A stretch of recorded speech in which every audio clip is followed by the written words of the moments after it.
ಧನಸ್ಸು ರಾಶಿಯವರು ಮೇ ತಿಂಗಳಲ್ಲಿ ಹೊಸ ಸಾಹಸಕ್ಕೆ ಸಿದ್ಧರಾಗುವಂಥ ಸಮಯ, ಅದರಲ್ಲೂ ನಿಮ್ಮ ಅದೃಷ್ಟದ ಬೆಂಬಲದೊಂದಿಗೆ. ಧನಸ್ಸು ರಾಶಿಯವರಿಗೆ ಈ ಒಂದು ಅವಕಾಶ ನಿಮ್ಮ ಜೀವನನೇ ಬದಲಾವಣೆ ಮಾಡುತ್ತೆ. ಧನಸ್ಸು ರಾಶಿಯವರಿಗೆ ನಿಮ್ಮ ದೀರ್ಘಕಾಲದ ಕನಸು ನನಸಾಗುವಂಥ ಒಂದು ಸಮಯ. ಅದೇನು ಅಂತ ನೋಡೋಣ ಬನ್ನಿ. ಜ್ಞಾನಾನಂದಮಯಂ ದೇವಂ ನಿರ್ಮಲಂ ಸ್ಫಟಿಕಾಕೃತಿಂ ಆಧಾರಂ ಸರ್ವವಿದ್ಯಾನಾಂ ಹಯಗ್ರೀವ ಉಪಾಸ್ಮಹೆ. ನನ್ನ ಸಮಸ್ತ ಆರಾಧ್ಯಂ ಚಾನೆಲ್ ವೀಕ್ಷಕರೆಲ್ಲರಿಗೂ ಕೂಡ ವಿಭಾ ಶೆಟ್ಟಿ ಮಾಡುವ ನಮಸ್ಕಾರಗಳು. ಮಾಸ ಭವಿಷ್ಯ ಕಾರ್ಯಕ್ರಮಕ್ಕೆ ತಮಗೆಲ್ಲರಿಗೂ ಸ್ವಾಗತ.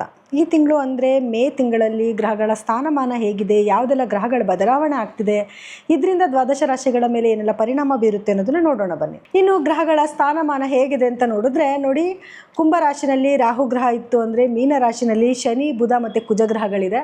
ಹಾಗೆ ಮೇಷ ರಾಶಿನಲ್ಲಿ ಸೂರ್ಯಗ್ರಹ ಇದ್ದರೆ ವೃಷಭ ರಾಶಿನಲ್ಲಿ ಶುಕ್ರ ಗ್ರಹ ಇದೆ.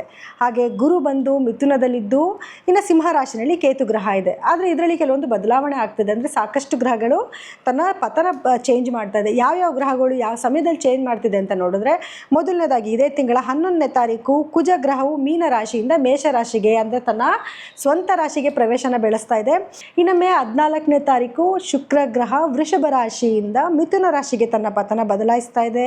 ಮಿಥುನ ರಾಶಿನಲ್ಲಿ ಆಲ್ರೆಡಿ ಗುರುಗ್ರಹ ಇದ್ದು ಗುರುನ ಜೊತೆಯಲ್ಲಿ ಶುಕ್ರ ಸೇರ್ಕೊಂತಿದ್ದಾನೆ. ಇದರಿಂದ ಒಂದು ಯೋಗನೇ ಕ್ರಿಯೇಟ್ ಆಗ್ತದೆ. ಇದ್ರ ಜೊತೆಯಲ್ಲಿ 15ನೇ ತಾರೀಕು ಸೂರ್ಯ ಮೇಷ ರಾಶಿಯಿಂದ ವೃಷಭ ರಾಶಿಗೆ ತನ್ನ ಪತನ ಬದಲಾಯಿಸ್ತಾ ಇದ್ದಾನೆ. ಅದೇ 15ನೇ ತಾರೀಕು ಬುಧ ಗ್ರಹ ಕೂಡ ಮೀನ ರಾಶಿಯಿಂದ ಮೇಷ ರಾಶಿಗೆ ತನ್ನ ಪತನ ಬದಲಾಯಿಸ್ತಾ ಇದ್ದಾನೆ. ಹಾಗೂ ಎರಡು ಬಾರಿ ತನ್ನ ಪತನ ಬದಲಾಯಿಸ್ತಾನೆ.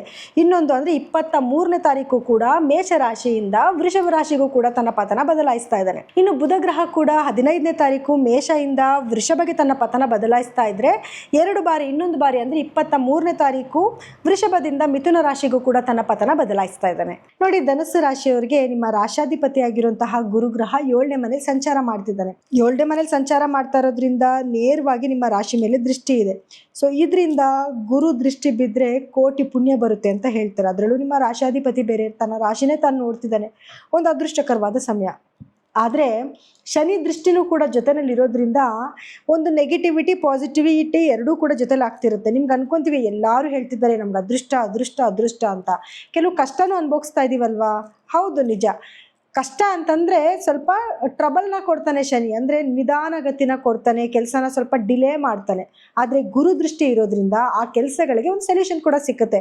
ನೋಡಪ್ಪ, ನೀನು ಈ ದಾರಿನಲ್ಲಿ ಹೋದರೆ ನಿಧಾನ ಆಗುತ್ತೆ, ಇಲ್ಲೊಂದು ದಾರಿ ಇದೆ ತಗೋ, ಸ್ವಲ್ಪ ಬೇಗ ಹೋಗಿ ಸೇರ್ಬೋದು ಅಂತ ಒಂದು ದಾರಿನೂ ಕೂಡ ಗುರು ತೋರಿಸ್ತಾನೆ. ಇದ್ರ ಜೊತೆಗೆ ನಿಮ್ಗೆ ಅದೃಷ್ಟ ಹೆಂಗೆ ಬದಲಾವಣೆ ಆಗ್ತಿದೆ ಅಂತಂದರೆ ಶುಕ್ರನು ಕೂಡ ಸಂಯೋಗ ಆಗ್ತಿದ್ದಾನೆ. ಸೊ ಹಾಗಾಗಿ ಶುಕ್ರ ಮತ್ತು ಗುರುವಿನ ನೇರ ದೃಷ್ಟಿ ನಿಮ್ಮ ರಾಶಿ ಮೇಲೆ ಬೀಳ್ತಿದೆ. ಜೊತೆಗೆ ಗಜಲಕ್ಷ್ಮಿ ರಾಜಯೋಗ ಕೂಡ ನಿಮ್ಮ 7ನೇ ಮನೇಲಿ ನಡೀತಿದೆ. ಸೊ ಇದರಿಂದ ಏನೆಲ್ಲ ಲಾಭಗಳನ್ನ ನೋಡ್ಬೋದು ಅಂತಂದರೆ, ನಿಮ್ಮ ವ್ಯಾಪಾರದಲ್ಲಿ ಅಭಿವೃದ್ಧಿ ಆಗುತ್ತೆ. ನೀವು ಪಾರ್ಟ್ನರ್ಶಿಪ್ ಬಿಸ್ನೆಸ್ ಮಾಡ್ತಿದ್ರೆ ಅದರಲ್ಲಿ ಸಕ್ಸಸ್ ಆಗುತ್ತೆ. ಗಂಡ ಹೆಂಡತಿ ಮಧ್ಯದಲ್ಲಿ ಪ್ರೀತಿ ವಿಶ್ವಾಸ ಜಾಸ್ತಿ ಆಗುತ್ತೆ. ಒಳ್ಳೆ ಬಾಂಡೇಜ್ ಚೆನ್ನಾಗಾಗತ್ತೆ. ಸೊ ಏನೇ ಜಗಳಗಳು ಸಣ್ಣ ಪುಟ್ಟ ಭಿನ್ನಾಭಿಪ್ರಾಯಗಳು ಬಂದರೂ ಕೂಡ ಅದೆಲ್ಲನೂ ಒಡೆದೋಗಿ ಪ್ರೀತಿ ವಿಶ್ವಾಸ ಗೌರವ ಎಲ್ಲನೂ ಜಾಸ್ತಿ ಆಗುತ್ತೆ. ಲಕ್ಷ್ಮಿ ಕಟಾಕ್ಷ ಜಾಸ್ತಿ ಆಗುತ್ತೆ. ನಿಮಗೆ ಕೆಲವೊಂದು ಡ್ರೀಮ್ಸ್ ಇರುತ್ತೆ, ಇಂಥದೇ ಕೆಲಸ ಮಾಡಬೇಕು, ಇಂಥದೇ ಇದು ಮಾಡಬೇಕು ಅಥವಾ ಏನೋ ನ್ಯೂ ಸ್ಟಾರ್ಟಪ್ ಮಾಡಬೇಕು. ಅದೆಲ್ಲದಕ್ಕೂ ಒಂದು ಒಳ್ಳೆ ಟೈಮ್ ಅಂತ ಹೇಳ್ಬೋದು. ಈ ಟೈಮ್ನ ನೀವು ಸದುಪಯೋಗ ಪಡಿಸ್ಕೊಳ್ಳಿ. ಯಾಕಂದರೆ ಯಾವಾಗಲೂ ಸಮಯ ಒಂದೇ ಥರ ಇರೋದಿಲ್ಲ. ಒಂದು ಒಳ್ಳೆ ಸಮಯ ಬಂದಾಗ ಆ ಸಮಯನ ನೀವು ಸದುಪಯೋಗ ಪಡಿಸ್ಕೋಬೇಕು. ತುಂಬ ಉತ್ತಮವಾಗಿದೆ ಸಮಯ. ಈ ಸಮಯದಲ್ಲಿ ನೀವು ಎಂಥ ಕೆಲಸಗಳು ಮಾಡಿದ್ರು ಯಶಸ್ಸನ್ನು ನೋಡಬಹುದು. ಸೊ ಹಾಗಾಗಿ ಈ ಸಮಯನ ನೀವು ಉಪಯೋಗ ಮಾಡ್ಕೊಳ್ಳಿ. ಜೊತೆಗೆ ನಿಮಗೆ 6ನೇ ಮನೆಯಲ್ಲಿ ಸೂರ್ಯ ಮತ್ತು ಬುಧರ ಸಂಯೋಗ, ಬುಧಾದಿತ್ಯ ಯೋಗ ಕೂಡ ನಡೀತಿದೆ. ಯಾರೆಲ್ಲ ಉದ್ಯೋಗಸ್ಥರಿರ್ತೀರಾ ಅವರೆಲ್ಲರಿಗೂ ಕೂಡ ಪ್ರಮೋಷನ್ಗಳಾಗುವಂಥದ್ದು, ಕೆಲಸದಲ್ಲಿ ಬಡ್ತಿ ಬರುವಂಥದ್ದು. ಬಡ್ತಿ ಅಂದ್ರೆ ಪ್ರಮೋಷನ್.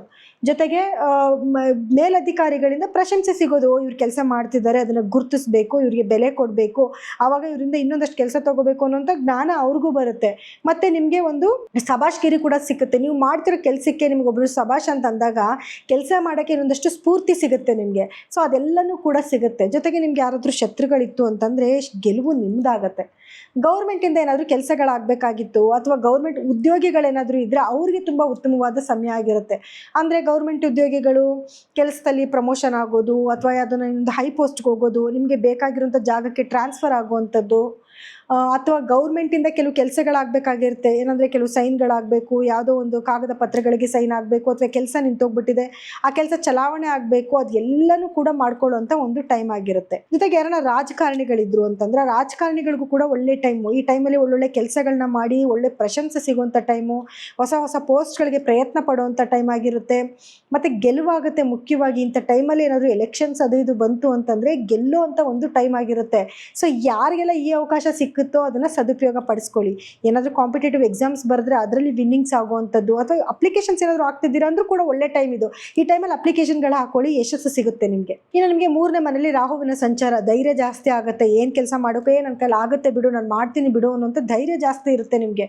ಹಾಗೆ ಟ್ರಾವೆಲ್ ಮಾಡುವಂಥದ್ದು, ಲಾಂಗ್ ಟ್ರಾವೆಲ್ ಆಗಿರ್ಬೋದು, ಶಾರ್ಟ್ ಟ್ರಾವೆಲ್ ಆಗಿರ್ಬೋದು, ಒಂದು ಫ್ಲೈಟಲ್ಲಿ ಹೋಗಿ ಬರುವಂಥದ್ದು, ಈ ರೀತಿ ಕೆಲವೊಂದು ಟ್ರಾವೆಲ್ನ ಮಾಡ್ತೀರಾ. ಅಂದ್ಕೊಂಡಿರುವಂಥ ಕೆಲವು ಜಾಗಗಳಿಗೆ ಹೋಗೋದು, ನೋಡೋದು, ಮನೋರಂಜನೆ ಪಟ್ಕೊಳ್ಳುವಂಥದ್ದು, ಎಂಜಾಯ್ ಮಾಡುವಂಥದ್ದು, ಇದೆಲ್ಲವೂ ಕೂಡ ಆಗ್ತಾ ಇರುತ್ತೆ. ಇನ್ನು ಶನಿ 4ನೇ ಮನೇಲಿ ಸಂಚಾರ ಮಾಡ್ತಿರೋದ್ರಿಂದ ತಾಯಿ ಆರೋಗ್ಯದಲ್ಲಿ ಸಣ್ಣ ಪುಟ್ಟ ಸಮಸ್ಯೆಗಳು ಬಂದರೂ ಕೂಡ ಅದಕ್ಕೂ ಕೆಲವೊಂದು ಪ್ರಿಕಾಷನ್ ಸಿಗ್ತಾ ಹೋಗ್ತಾ ಇರುತ್ತೆ. ಇನ್ನು ನಿಮಗೆ 5ನೇ ಮನೆಯಲ್ಲಿ ಕುಜನ ಒಂದು ಸಂಚಾರ ನಡೀತಾ ಇದೆ. ಸೊ ಹಾಗಾಗಿ ಮಕ್ಕಳು ಸ್ಪೋರ್ಟ್ಸ್ ಆ್ಯಕ್ಟಿವಿಟೀಸಲ್ಲಿ ತುಂಬ ಮುಂದಿರ್ತಾರೆ. ಚೆನ್ನಾಗಿ ಒಳ್ಳೆ ಪ್ರೈಸ್ಗಳನ್ನ ತೊಗೊಂಡು ಬರೋದು ಇದೆಲ್ಲನೂ ಆಗ್ತಾ ಇರುತ್ತೆ. ಆದರೆ ಸ್ವಲ್ಪ ಕೋಪ ಜಾಸ್ತಿ ಆಗಿರುತ್ತೆ. ಅವ್ರ ಕೋಪನ ನಿಮಗೆ ತಡ್ಕೊಳಕ್ಕಾಗಲ್ಲ, ಅಥವಾ ಅವ್ರ ಸ್ಪೀಡ್ನ ಕಂಟ್ರೋಲ್ ಮಾಡೋಕ್ಕಾಗಲ್ಲ. ಮೊದಲೇ ಹಾಲಿಡೇಸ್ ಬಂದಿದೆ, ಮಕ್ಕಳು ಮನೆಯಲ್ಲಿ ಇರ್ತಾರೆ, ಏನಂದ್ರೆ ಅದನ್ನ ಎತ್ತಾಕೋದು, ಒಡೆದಾಕೋದು, ಬೀಳ್ಸೋದು ಅದೆಲ್ಲ ಮಾಡ್ತಾ ಇರ್ತಾರೆ. ಅವ್ರು ಇದಕ್ಕೆ ನಿಮಗೆ ಸ್ವಲ್ಪ ಇರಿಟೇಷನ್ ಆಗ್ತಾ ಇರುತ್ತೆ. ಇನ್ನು ನಿಮಗೆ ಆಗಲೇ ಹೇಳಿದೆ 6ನೇ ಮನೇಲಿ ಬುಧಾದಿತ್ಯ ಯೋಗ ನಡೀತಾ ಇದೆ. ಸೊ ಇದರಿಂದ ನಿಮಗೆ ಉದ್ಯೋಗದಲ್ಲಿ ಎಲ್ಲ ಥರದ್ದು ಒಂದು ಅನುಕೂಲಗಳಾಗ್ತಿದೆ. ಇನ್ನು ಗುರು ಶುಕ್ರ ಸಂಯೋಗದಿಂದನೂ ಎಲ್ಲ ಒಳ್ಳೆಯದೇ ಆಗ್ತಾ ಇದೆ. ಸೊ ಹಾಗಾಗಿ ತುಂಬ ಒಳ್ಳೆ ಟೈಮ್ ಆಗಿದೆ. ಈ ಟೈಮ್ನ ನೀವು ಉಪಯೋಗ ಮಾಡ್ಕೊಳ್ಳಿ.